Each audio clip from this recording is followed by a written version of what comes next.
خوش آمدید. جیسا میں نے آپ کو پروگرام کے شروع میں بتایا تھا، آج میں آپ کی ملاقات اپنے ایک ایسے قابل فخر پاکستانی سے کروانے جا رہی ہوں جن کے کردار اور ان کی شخصیت پہ ہم جتنا بھی فخر کریں وہ کم ہے.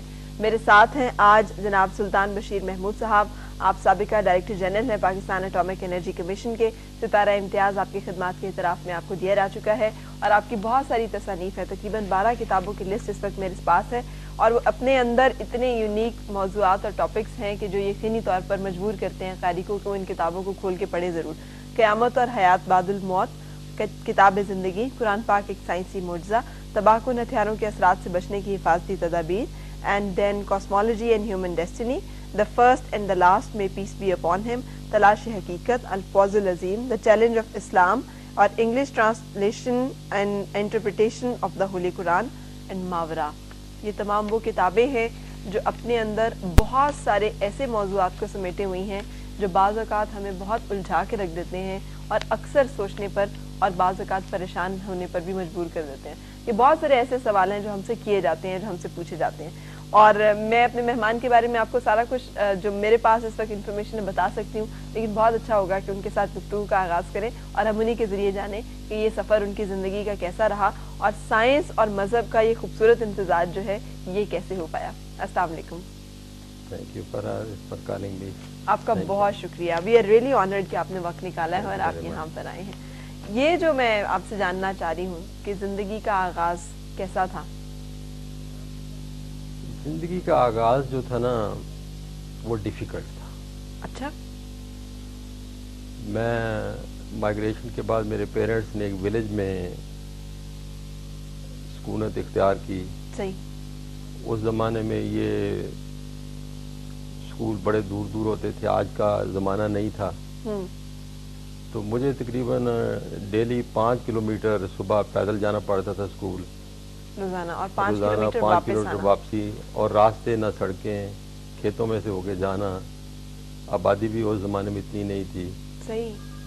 تو پیدل جانا پیدل آنا، اور والد صاحب سے کہا کہ مجھے سائیکل خرید دیں. انہوں نے کہا کہ میں چاہتا ہوں کہ تمہیں ہارڈ شپ کی عادت پڑے. اچھا. اور وہ ان کا فرمان جو تھا وہی عادت جو تھی میری زندگی کا حصہ بن گئی. ورک ہارڈ، نیور گیو ان، گو آن. صحیح. آپ کے اندر کبھی وہ شکوہ پیدا نہیں ہوا جو روایتی شکوہ ہم سب کے اندر پیدا ہوتا ہے کہ اتنی محنت، اتنی مشقت، باقی سب لوگوں کو تو اتنی سہولیات حاصل ہیں، میں کیوں اتنی محنت میں پڑا ہوا ہوں، میرے لیے مشکلات کیوں اتنی زیادہ ہیں؟